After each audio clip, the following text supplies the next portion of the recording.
Access a new level of reliable and accurate voyage data. Predictive Fleet Analytics from Lloyd's List Intelligence saves you time, money and resource by enabling you to accurately track vessels, predict vessel movements and anticipate port congestion and delays in minutes. Predictive Fleet Analytics combines machine learning with our trusted foundational data to bring instant clarity and help you make better decisions. Our analytics will help you better predict a vessel's next move with estimated time of arrival at destination ports, estimated time to berth, estimated time of departure, and port turnaround times, all on one platform, tailored to your specific requirements. Navigate uncertainty and disruption from changing trade lanes and shifting supply chains with Predictive Fleet Analytics from Lloyd's List Intelligence. For more information and to book a trial, visit lloydslistintelligence.com or follow the link in the podcast description.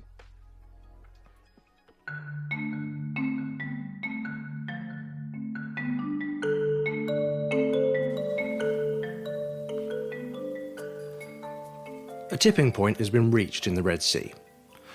The industry is essentially now divided between those who have called the Middle East security risk as a mid-term diversion to be managed, and those who are prepared to run the gauntlet of near-daily attacks on the basis that the Houthis will only target ships with an Israeli, US or UK nexus.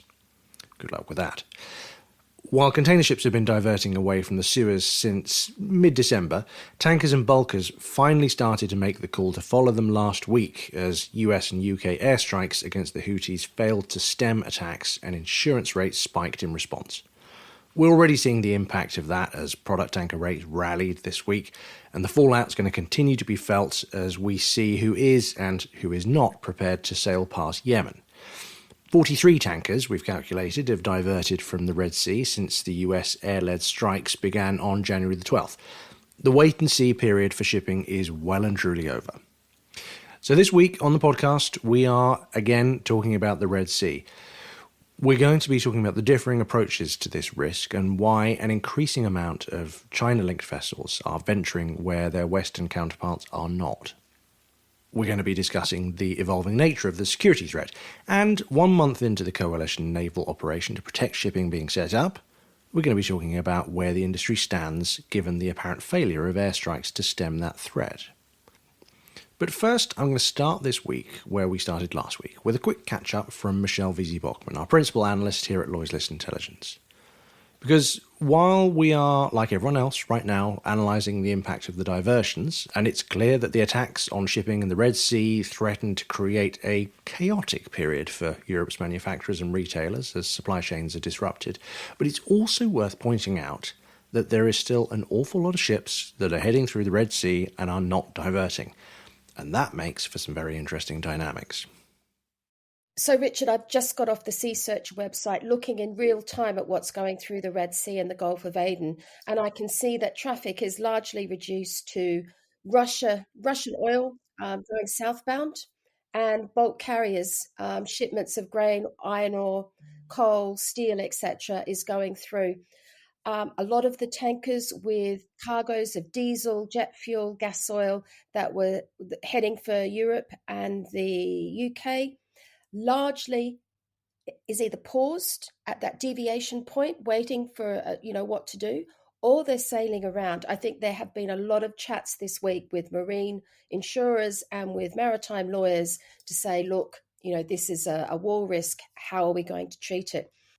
What has surprised me is that a lot of the ships that are going through the bulk carriers, they do have US connections via Liberia or the Marshall Islands flag.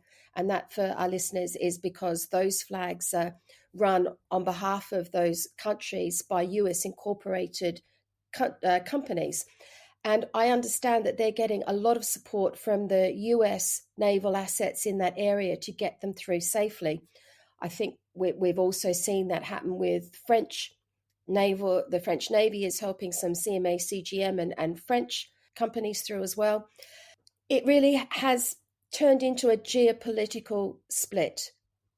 If you feel that you're on the quote unquote right side of the geopolitics you feel that you can go through safely. If you're on the other side, the western side largely, you are going around, and that's all sort of crystallized in the last 7 days.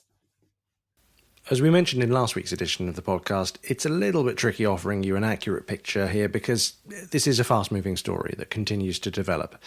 As we record this week's edition, we're being told that there is another significant airstrike about to launch against the Houthis, and another US ship may or may not have been hit. This is a story that I'm afraid is still playing out, so I urge you all to head to lloydslist.com for the latest information.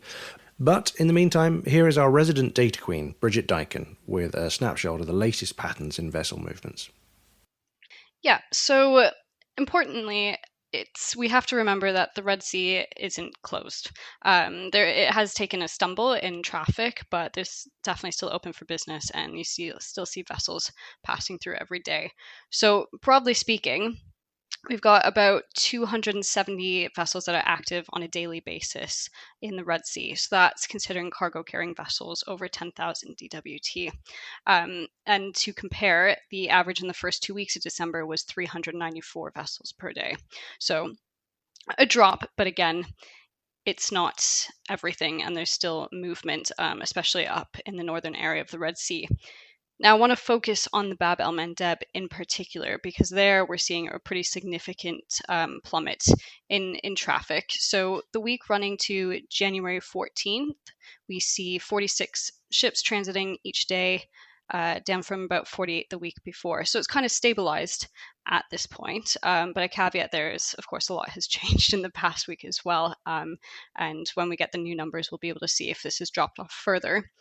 So to compare, in early December, we're looking at about 75 passings per day. So activity was basically the same up until mid-December when the container ships started leaving, and now others are following suit. So we see massive drops in gas tankers, vehicle carriers, and now seeing kind of product tankers and crude as well. Another important thing to note is that this analysis does consider dark activity. So we are seeing an increase in vessels trying to pass through areas around Yemen with their AIS off. So there's about 50 AIS gaps in the first 2 weeks of the year of vessels trying to pass the Bab el-Mandeb, which is higher than it usually is, but it's actually only around 8% of the total transits. And this is largely being driven by container ships. So the major container lines that are still operating in the Red Sea, such as CMA, CGM, they basically, it seems like they've instructed their vessels to turn off AIS at the time of passing. But we are seeing a bit of an uptick in bulk carriers and product tankers now who are doing the same thing. As interesting as the diversions are, and they're probably not as large as some people are making out, perhaps the more interesting story is in looking at those who are staying. Russian crude transits through the Red Sea, for example, have continued. And as we reported earlier today, at the point of this podcast being recorded, Russia has sailed past Saudi Arabia to become the biggest source of Chinese oil imports, supplying about 20%, or just under. That's likely the absolute cap on what China is going to accept from any single supplier. So I wanted to look a little bit deeper into the varying appetites for risk in the Red Sea this week. Cichen Shen, our Asia editor, has been looking into the growing number of China-linked ships that are bucking the trend and deliberately making a play of entering the Houthi hotspot. While Bridget's already pointed out that we've tracked a 38% dip in traffic overall through the Bab el-Mandeb Strait, we have also noticed smaller vessels owned or managed by Chinese companies that have begun to quietly start joining what was seen as a fairly lucrative and relatively safe trading lane for Chinese tonnage. And in case you're wondering why I mentioned Russia, well, it's worth pointing out that 17 out of the 27 Chinese-related vessels that we've identified as passing through the Red Sea since mid-December have involved port calls in, you guessed it, Russia. Here's Cichen.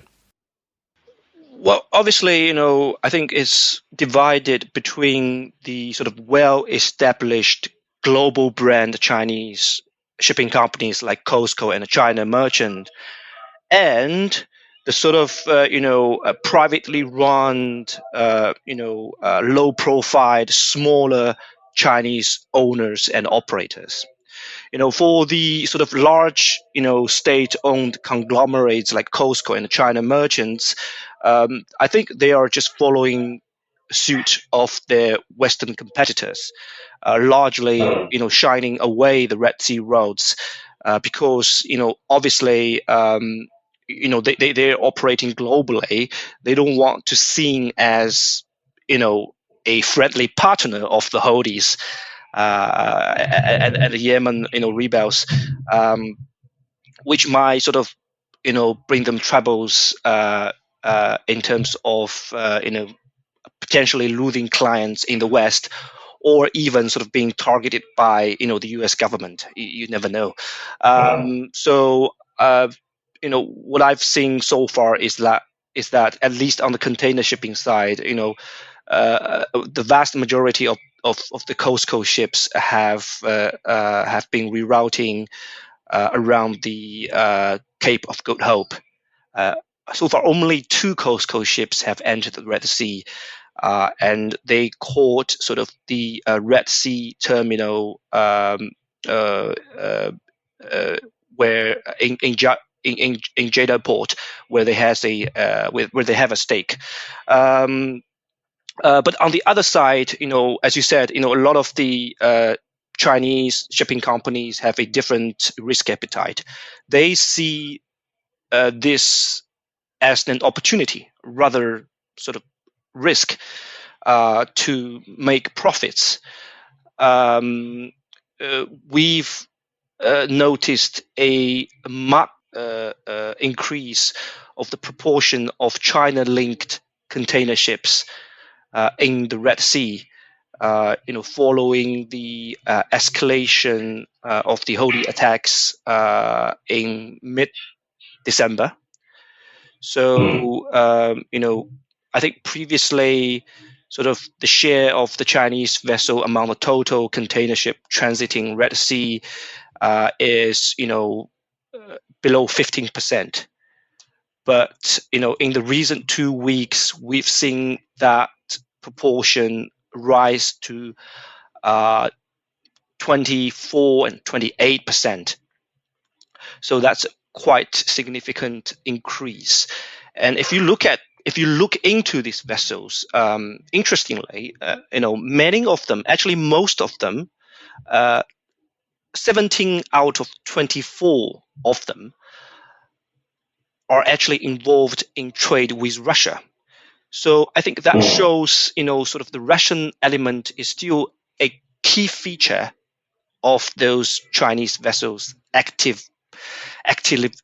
transiting in the Red Sea, which probably comes as no surprise to sort of many observers, given sort of the relationship between China, Russia, and Iran, which is said to be backing the Houthis. So another interesting aspect of it is that a lot of the vessels, now being deployed on the Red Sea roads, are actually switched from other trades since October, when the latest Israel and Palestinian conflict started. So, but we don't know what's sort of exactly the reason behind this. But obviously, I think probably some of the first movers have already seen the opportunity, and they've started to sort of, take actions. It's worth noting here the official line from China is that they have called on all relevant parties to ensure the safety of navigation in the Red Sea. Beijing, of course, is treading a delicate diplomatic line. The Houthis last week indicated that China and Russia would probably have no issues getting their ships through, but we know that the US has been pressing China over whether it can apply pressure on Iran, which of course backs the Yemen-based Houthis. Meanwhile, of course, China is taking in more and more oil from both Russia and Iran. So China's Ministry of Commerce has stopped short of signaling diplomatic or military assistance to defuse the crisis in the waterway. But keep tuned to LloydsList.com on this story, because there is definitely more to come on this. Of course, it's not just the Chinese and Russian dark fleet prepared to trust the Houthis' somewhat problematic statements regarding who they will and won't target. There are still plenty of Western shipping companies going through who are ready to take the risk premiums. Nigel Lowry, our Greece correspondent, has been taking the temperature in Athens amongst the Greek shipping community and their attitude towards risk versus reward. Yeah, look, as we all know, Greeks are the largest ship owning country. There's many players. There are probably as many different views as players, and these people keep a very close eye on what is a very fast changing situation. So at any given time, it's a movable feast. Individuals' view of the risk to be run right here and now is going to be changing. The shipping organizations can't tell their individual company members what to do, but the clear advice is to stay away from the region if at all possible. And if you have to transit the danger zone, then follow the instructions of the international naval forces operating in the region now. So, the priority for most Greek ship owners is always the safety of their crew. They tend to be very close to their crew, whether they are Greeks or Filipinos or whatever nationality. And I would imagine now, from what I'm hearing, that the majority of Greek owners are giving the region a wide berth, the danger zone, a wide berth already. No matter whether they're tankers, bulkers, or container ships, obviously. The safety of the crew is paramount. At the same time, they're appalled at the idea of any interference with freedom of navigation. They are a cross-trading shipping industry entirely, and so they are entirely dependent on freedom of navigation and always have been, and so they're absolutely appalled.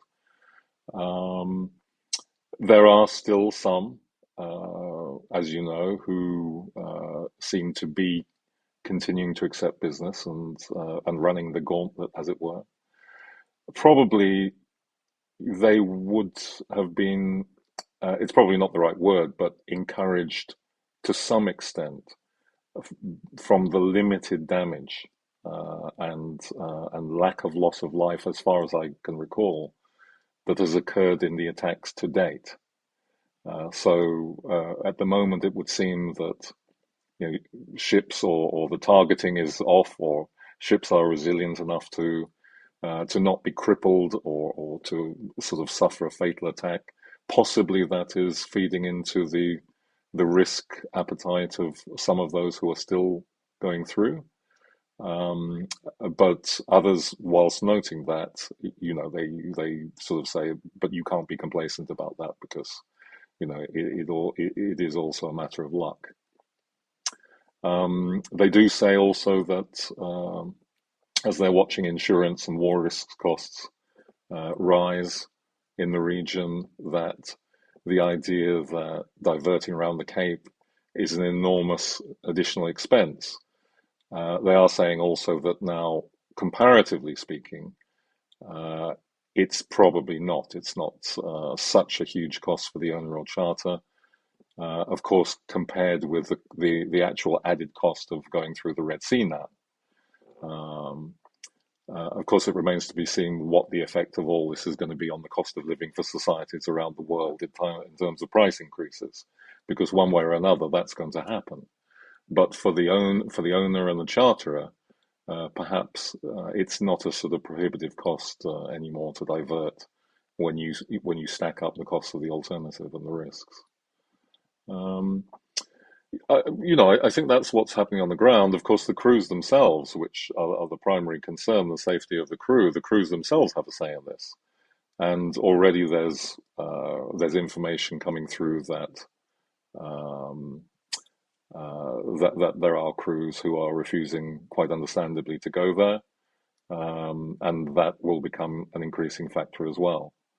And there are other crews seafarers who are weighing up their own risk and reward scenario and beginning to talk about, well, if we're going to go, we're going to have an incentive financially to do so, to run the risk. Understanding the incentives to reroute is key to understanding why we've not seen a more universal rerouting around the Cape of Good Hope. The divergence in timing was partly a function of legal risk as much as it was security concerns. While the container line's ability to pass on costs to their customers is relatively simple and secured the added bonus of absorbing excess capacity in the market, the calculation was much more complex elsewhere. Neither the owner nor the charterers were willing to be the ones to make the first call and potentially incur legal claims as a result. That standoff was partly superseded by the rising insurance premiums that started spiking last week as it became clear that the US airstrikes were not going to be working particularly quickly. On paper, the additional rates being quoted by some people in the market would have represented an additional $1.3 million on the cost of a single trip for a brand new VLCC. But it was also a function of timing. While the owners and the charterers were waiting for each other to blink on the existing charters, all new business was being quickly repriced on the assumption of a diversion away from the Red Sea. Western traders and brokers by midweek last week were near universal in reporting a wide-scale move away from taking any new business in the Red Sea for the majority of Western owners. But as we've already said in the podcast, there is a significant body of business prepared to take the risks and the premiums now on offer for those who buck that trend. Of course, all that depends on the security situation, and that, as we've discussed before, is an evolving picture. So what about it? It's now a month since the international coalition was formed to protect merchant shipping from attacks by Yemen's Houthi group, and we've seen the stance shift from defensive to offensive as the US and UK targeted a series of airstrikes against the Houthi weapons. The main conclusion from that so far is that it's not working particularly quickly. The US and UK, we understand, are exploring ways to step up their campaign. But they need to do that without provoking a broader war, with a focus on targeting Iranian resupplies and launching more aggressive preemptive strikes. That's a pretty high-risk strategy that could yet put the US in direct conflict with Iran and provide the sort of regional conflagration that President Joe Biden said he definitely wanted to avoid. So where does all that leave shipping? Well, here's Martin Kelly, head of advisory at the security consultants EOS Risk Group, for a solid expert view on where we stand right now. I think if we were to dissect how the risk has evolved since the Israel-Hamas conflict began to shipping in the Red Sea, there are two main areas to discuss. And the first is the threat profile or the target profile, what types of ships are being targeted and their affiliations. And the second is actually the area, which has changed over the past week or so. And so if we look at the affiliation to ships, first of all, the Houthis began to target ships with direct links to Israel. And so we are talking here about, are we allowed to say shipping companies here, by the way? Are we allowed to refer? Okay, so we're talking here about companies such as Zodiac, Ray Cars, which have been hit by Iranian missiles and drones in the Arabian Sea in the past. And they were really the primary target for the Houthis in the Red Sea. And then these companies with direct links to Israel stopped transiting through the Red Sea, and the Houthis still really needed to impose this maritime blockade on Israel. And so it evolved its threat profile to begin targeting ships that were trading at Israeli ports. And I think the first time that we saw this was against the Strinder in the Red Sea, and Ashdod Port Authority actually published that Strinder was due to call there in January of this year. Then vessels started to hide or change their AIS information, which made it a little bit more difficult for the Houthis to target ships accurately. And then there were instances where ships were targeted owing to historic links to Israel. So maybe the ownership or the management had changed, but it had not been updated on open source channels. And then the third real change in target profile comes after the UK and US joint airstrikes into Yemen. The Houthis vowed to respond by attacking US and UK flagged ships in the region. And since sort of the 13th of January, we have really seen that begin to manifest with ships being hit in the Gulf of Aden. And that is a nice segue really into the second point to discuss here, which is the target area. Until the 12th of January, ships were almost exclusively targeted in the Red Sea. However, the Ike Carrier Strike Group transited into the Red Sea from the Gulf of Aden. and a vessel that is suspected to be providing information to the Houthis, an Iranian flag vessel called the Bashand, moved from the Red Sea into the Gulf of Aden. Now, Bashand has been in the Red Sea for around 2 years since its predecessor, MV Saviz, was targeted with Israeli limpet mines. And so it's likely that Bashand is providing targeting data to the Houthis, to the area where there is now less air coverage because the Ike Carrier Strike Group has gone. And we've really seen that develop this week with 3 confirmed incidents in the past 3 days. And then there were other incidents of failed missile and drone attacks against ships in the Gulf of Aden.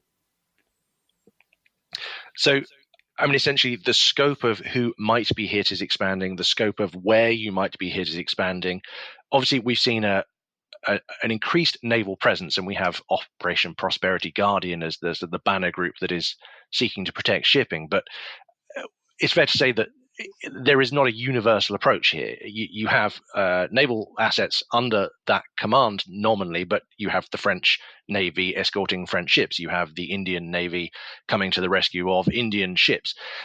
It still feels a little bit fragmented, to be honest. Is that a fair assessment as a security analyst looking at this? I would agree with that. To implement a task group of this magnitude takes time, particularly to agree rules of force, rules of engagement, a command structure, such as I'm trying to put this into basic terms, but how ships will delegate which ships to protect and if there will be any sort of escorting duties. And so Operation Prosperity Guardian has really had some success in shooting down missiles, but some ships are still being hit. And so you mentioned that there are countries which are conducting domestic missions, national missions, the French, the Indians. There's also a Chinese counter-piracy task group that's based out of Djibouti that has not involved itself at all in any of the protection of shipping in this part of the world. And so, in short, I think absolutely this is a fragmented organization. I mean, in terms of looking at the capabilities of the Houthis and the capabilities of the naval forces in order to protect it. I mean, obviously, you have a far superior, defense force and weapons systems on the naval ships.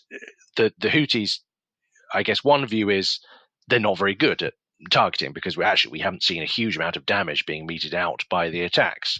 The counter argument to that is they don't need to, because if the ultimate goal of the Houthis is to disrupt trade, then they have done that regardless of whether they have caused a huge amount of damage. I mean, how much physical threat do you think the ships are under from these Houthi attacks?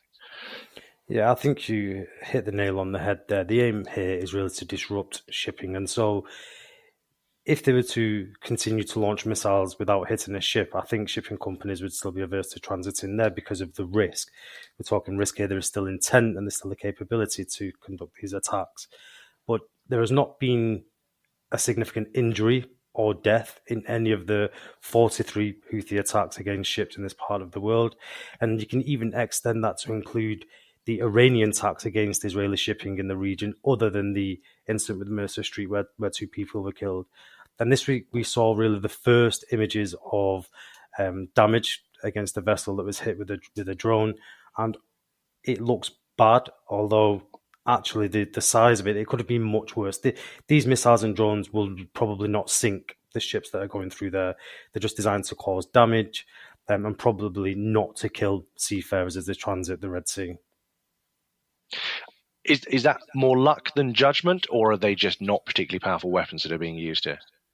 I think it's judgment. I think the anti-ship cruise missiles are designed to hit the ship on or around the waterline. The ballistic missiles, similar, will have a section of the ship to hit. As they conduct an approach to the vessel, they will conduct a shallow dive. And so they're always aiming down towards the hull rather than the main superstructure and hitting the bridge. Drones are probably controlled. So there is a man in the loop that will control which part of the ship the drone hits. And I don't think the intent is to fly a drone into the bridge of a ship. It is just designed to, as you mentioned, disrupt this shipping in the Red Sea. A final note before we end this week's edition of the podcast. We're talking here about risk and reward at a high level, but those odds are rarely a matter of discussion with crews.